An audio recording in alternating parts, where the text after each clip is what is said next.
الحمد للہ رب العالمین والصلاة والسلام علی سید الانبیاء والمرسلین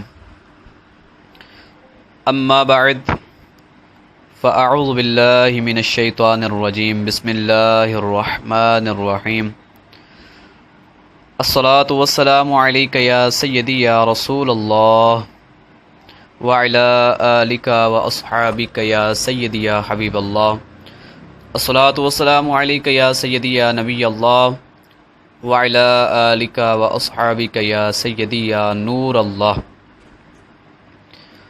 سرکار مدینہ صلی اللہ تعالی علیہ وآلہ وسلم کا فرمان ببرکت نشان ہے کہ مجھ پر درود پاک پڑھنا پل صراط پر نور ہے۔ جو مجھ پر بروز جمعہ 200 مرتبہ درود پاک پڑھے گا اس کے 200 سال کے گناہ معاف کر دیے جائیں گے۔ صلو علی الحبیب صلی اللہ تعالی علی محمد صلی اللہ تعالی علیہ وآلہ وسلم۔ ہمارے معاشرے میں جھوٹ اتنا عام ہو چکا ہے کہ اب اسے معاذ اللہ عز و جل برائی ہی تصور نہیں کیا جاتا۔ ایسے حالات میں بچوں کا اس سے بچنا بہت دشوار ہے، مشکل ہے۔ ہمیں چاہیے کہ اپنے بچوں کے ذہن میں بچپن ہی سے جھوٹ کے خلاف نفرت بٹھا دیں تاکہ وہ بڑے ہونے کے بعد بھی سچ بولنے کی عادت کو ہر حال میں اپنائے رکھیں۔ اللہ عز و جل کے پیارے حبیب صلی اللہ تعالی علیہ وآلہ وسلم نے ارشاد فرمایا، جب بندہ جھوٹ بولتا ہے تو فرشتہ اس کی بدبو سے 1 میل دور چلا جاتا ہے۔ تو میرے پیارے بھائیوں، دیکھا آپ نے کہ جھوٹ کی نحوست کتنی بری ہے۔ اسی طرح جھوٹ کے نقصانات بھی بہت زیادہ ہیں۔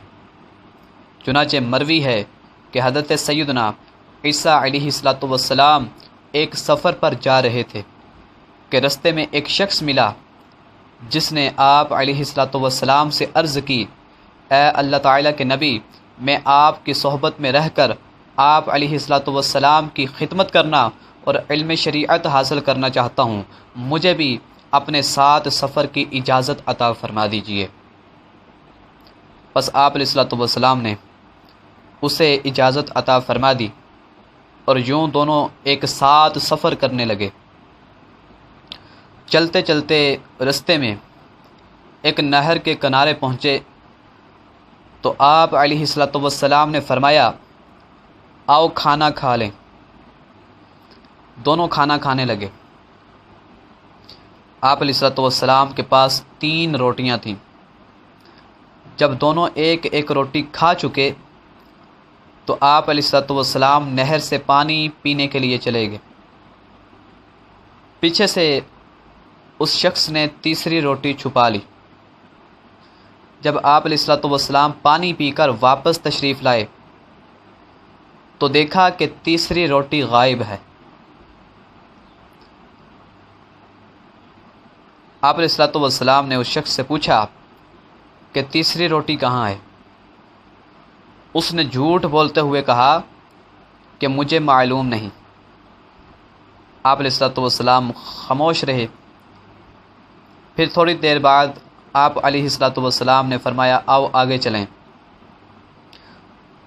دوران سفر آپ علیہ السلام نے رستے میں سے ایک ہرنی کو اپنے 2 خوبصورت بچوں کے ساتھ کھڑے دیکھا تو ہرنی کے ایک بچے کو اپنی طرف بلایا۔ وہ آپ علیہ السلام کا حکم پاتے ہی فوراً حاضر خدمت ہو گیا۔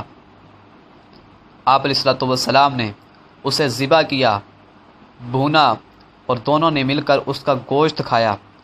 گوشت کھانے کے بعد آپ علیہ السلام نے اس کی ہڈیاں ایک جگہ جمع کی اور فرمایا، قم بإذن اللہ، یعنی اللہ عز و جل کے حکم سے کھڑا ہو جا۔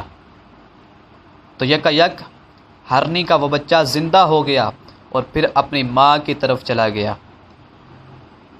اس کے بعد آپ علیہ الصلوۃ والسلام نے اس شخص سے فرمایا تجھے اس اللہ عز و جل کی قسم جس نے مجھے یہ معجزہ دکھانے کی قدرت عطا فرمائی، سچ سچ بتاؤ وہ تیسری روٹی کہاں ہے؟ وہ بولا مجھے معلوم نہیں۔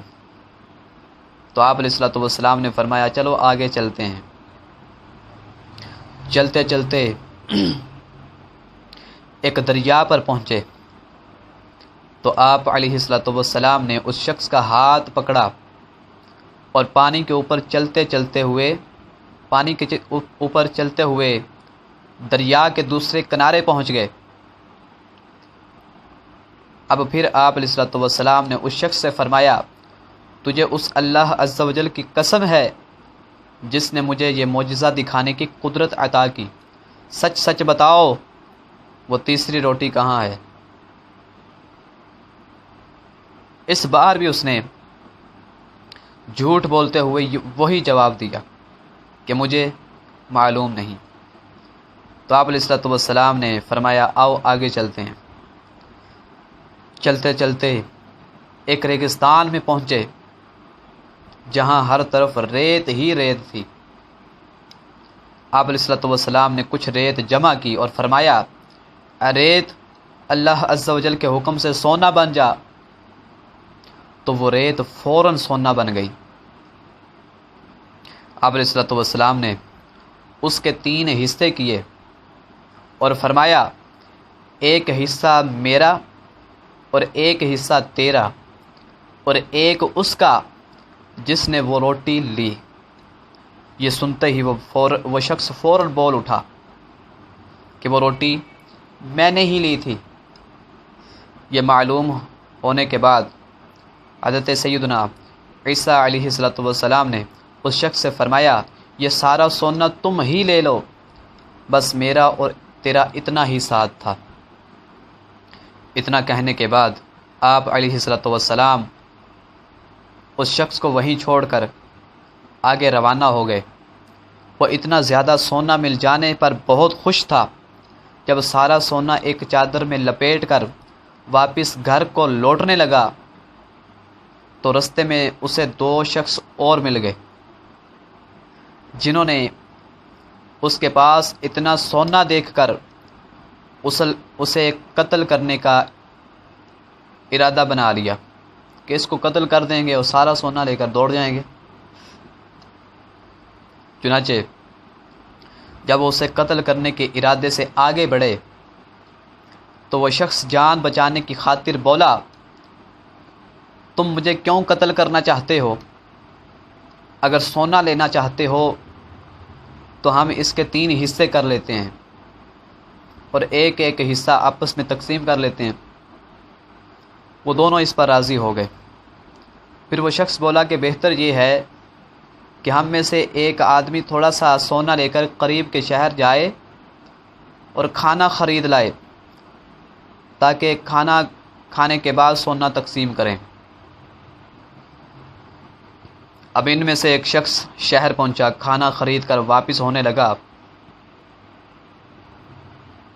تو اس نے سوچا کہ بہتر تو یہی ہے کہ کھانے میں زہر ملا دوں تاکہ دونوں وہ کھائیں گے تو مر جائیں گے اور سارا سونا میں ہی لے لوں گا۔ یہ سوچ کر اس نے زہر خرید کر کھانے میں ملا دیا۔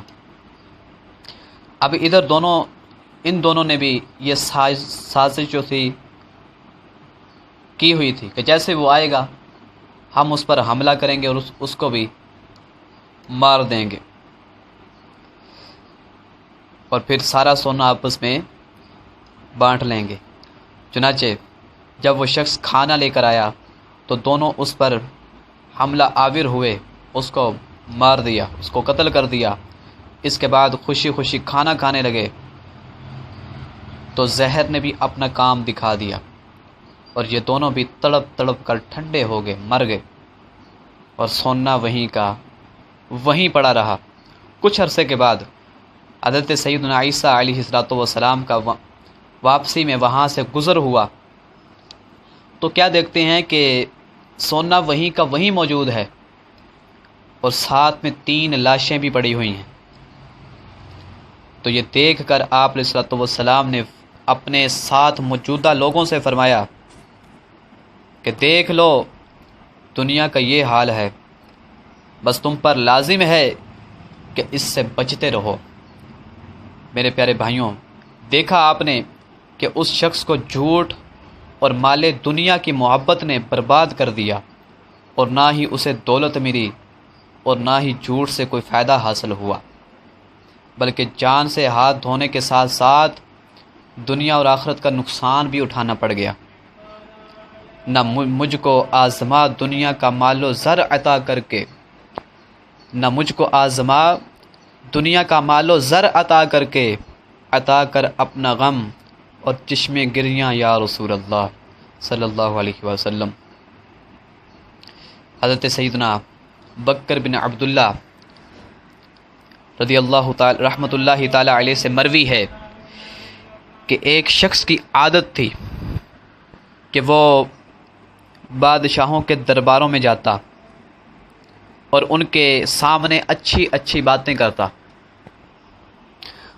بادشاہ خوش ہو کر اسے انعام و اکرام سے نوازا کرتے اور اس کی خوب حوصلہ افزائی کرتے۔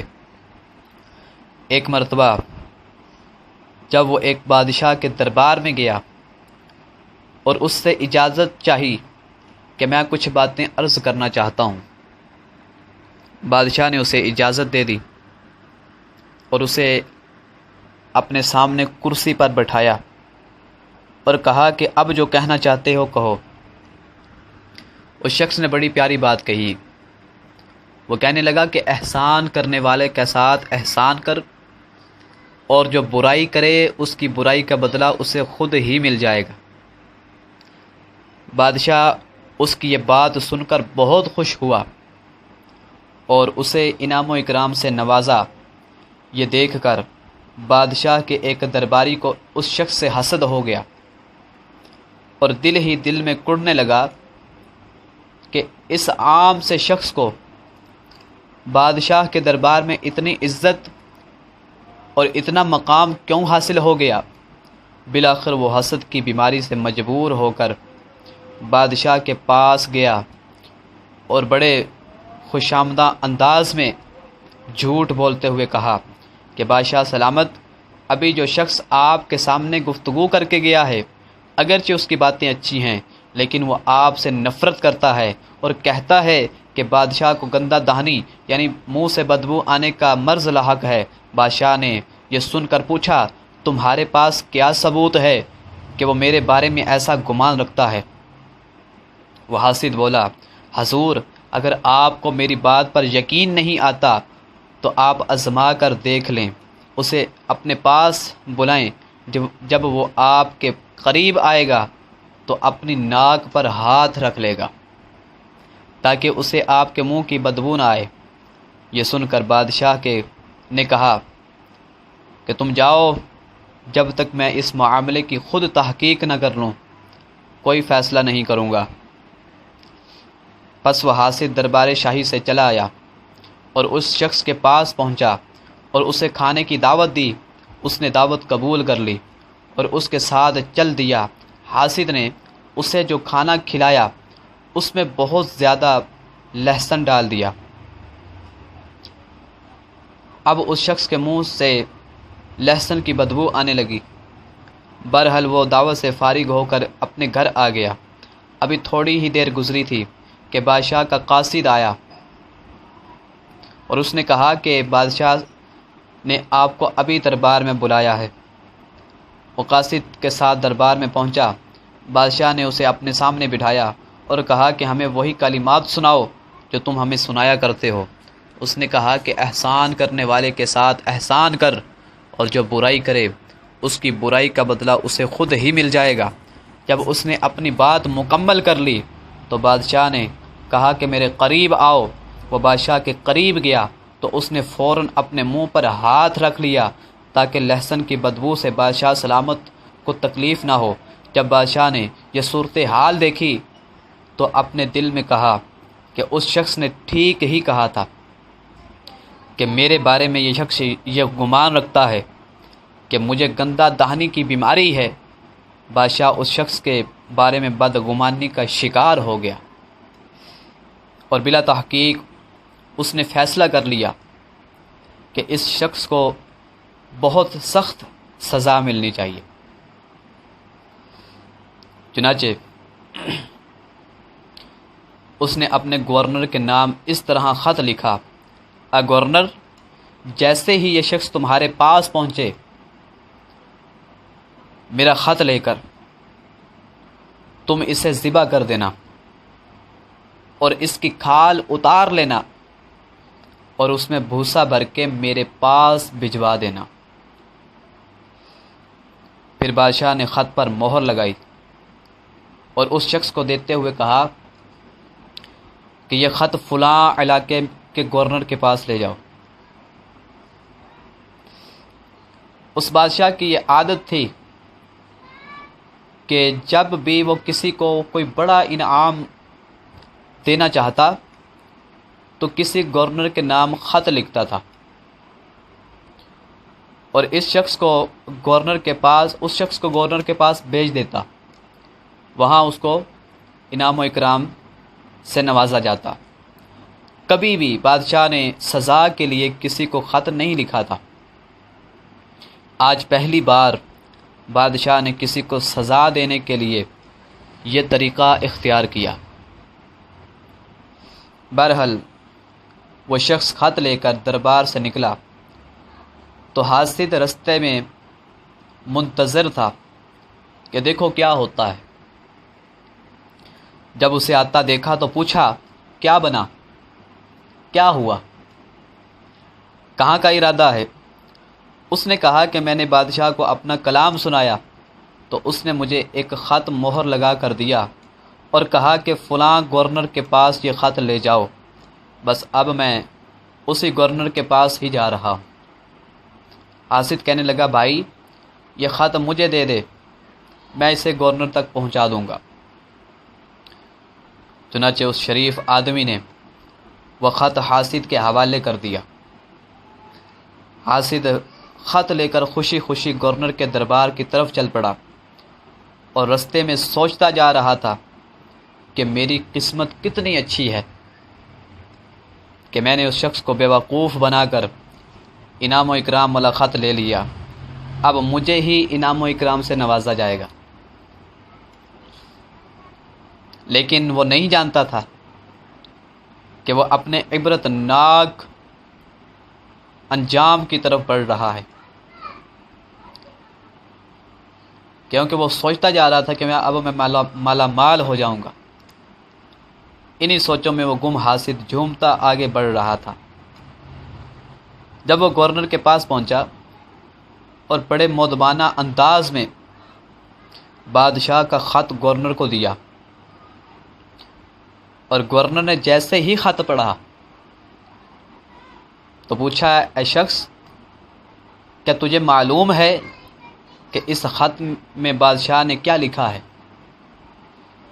اس نے کہا: جناب، یہی لکھا ہوگا کہ مجھے انعام و اکرام سے نوازا جائے، انعام دیا جائے۔ گورنر نے کہا: اے نادان شخص، اس خط میں مجھے حکم دیا گیا ہے کہ جیسے ہی تم پہنچو میں تمہیں ذبح کروا دوں، تمہاری کھال میں بھوسا بھر کے تمہاری لاش بادشاہ کی طرف روانہ کر دوں۔ یہ سن کر حاسد کے ہوش اڑ گئے اور وہ کہنے لگا کہ خدا کی قسم، یہ خط میرے بارے نہیں لکھا گیا، بلکہ یہ تو فلاں شخص کے متعلق لکھا ہے۔ بے شک آپ بادشاہ کے پاس کسی قاصد کو بھیج کر معلوم کر لیں۔ گورنر نے اس کی ایک نہ سنی اور کہا کہ ہمیں کوئی حاجت نہیں کہ ہم بادشاہ سے اس معاملے کی تصدیق کریں۔ بادشاہ کی مہر اس خط پر موجود ہے، لہٰذا ہمیں بادشاہ کے حکم پر عمل کرنا ہی ہوگا۔ اتنا کہنے کے بعد اس نے جلاد کو حکم دیا کہ اس حاسد کو ذبح کر کے اس کی کھال اتار لو اور اس میں بھوسا بھر کے بادشاہ کو بھجوا دو۔ ادھر دوسرے دن وہ نیک شخص حسب معمول دربار میں گیا اور بادشاہ کے سامنے کھڑے ہو کر وہی کلمات دہرائے کہ احسان کرنے والے کے ساتھ احسان کر، اور جو برائی کرے اس کی برائی کا بدلہ اسے خود ہی مل جائے گا۔ جب بادشاہ نے اسے صحیح سالم دیکھا، یعنی صحیح سلامت دیکھا، تو پوچھا میں نے تجھے جو خط دیا تھا اس کا کیا ہوا؟ اس نے جواب دیا میں آپ کا خط لے کر گورنر کے پاس جا رہا تھا کہ رستے میں مجھے فلاں شخص ملا اور اس نے مجھ سے کہا کہ یہ خط مجھے دے دو۔ میں نے اسے وہ خط دے دیا اور وہ لے کر گورنر کے پاس چلا گیا۔ بادشاہ نے کہا اس شخص نے مجھے تمہارے بارے میں بتایا تھا کہ تم میرے متعلق یہ گمان رکھتے ہو کہ میرے منہ سے بدبو آتی ہے، کیا واقعی ایسا ہے؟ اس شخص نے کہا بادشاہ سلامت، میں نے کبھی بھی آپ کے بارے میں ایسا نہیں سوچا۔ تو بادشاہ نے پوچھا جب میں نے تجھے اپنے قریب بلایا تھا تو تو نے اپنے منہ پر ہاتھ کیوں رکھ لیا تھا؟ اس نے جواب دیا بادشاہ سلامت، آپ کے دربار میں آنے سے پہلے کچھ دیر پہلے اس شخص نے میری دعوت کی تھی اور کھانے میں مجھے بہت زیادہ کچا لہسن کھلا دیا تھا، جس کی وجہ سے میرا منہ بدبودار ہو گیا۔ جب آپ نے مجھے اپنے قریب بلایا تو میں نے یہ گوارا نہ کیا کہ میرے منہ کی بدبو سے بادشاہ سلامت کو کوئی تکلیف پہنچے، اسی لیے میں نے منہ پر اپنا ہاتھ رکھ لیا تھا۔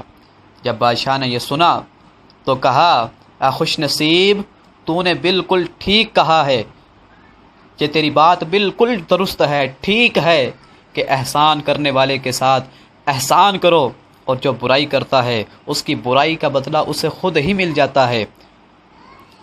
اس شخص نے تیرے ساتھ برائی کا ارادہ کیا اور جھوٹ بولا اور تجھے سزا دلوانا چاہیے، لیکن اسے اپنے جھوٹ بولنے کا صلہ خود ہی مل گیا۔ سچ تو یہ ہے کہ جو کسی کے لیے گڑھا کھودتا ہے وہ عن قریب خود ہی اس میں جا کر گر جاتا ہے۔ انیک شخص میرے سامنے بیٹھ اور اپنی اس بات کو دہرا۔ چنانچہ وہ شخص بادشاہ کے سامنے بیٹھا اور کہنے لگا کہ احسان کرنے والوں کے ساتھ احسان کرو، اور جب برائی کرے اس کی برائی کا بدلہ اسے خود ہی مل جائے گا۔ اللہ تعالی ہمیں جھوٹ سے بچنے کی توفیق عطا فرمائے۔ صلو علی الحبیب صلی اللہ تعالی علی محمد صلی اللہ تعالی علیہ وآلہ وسلم۔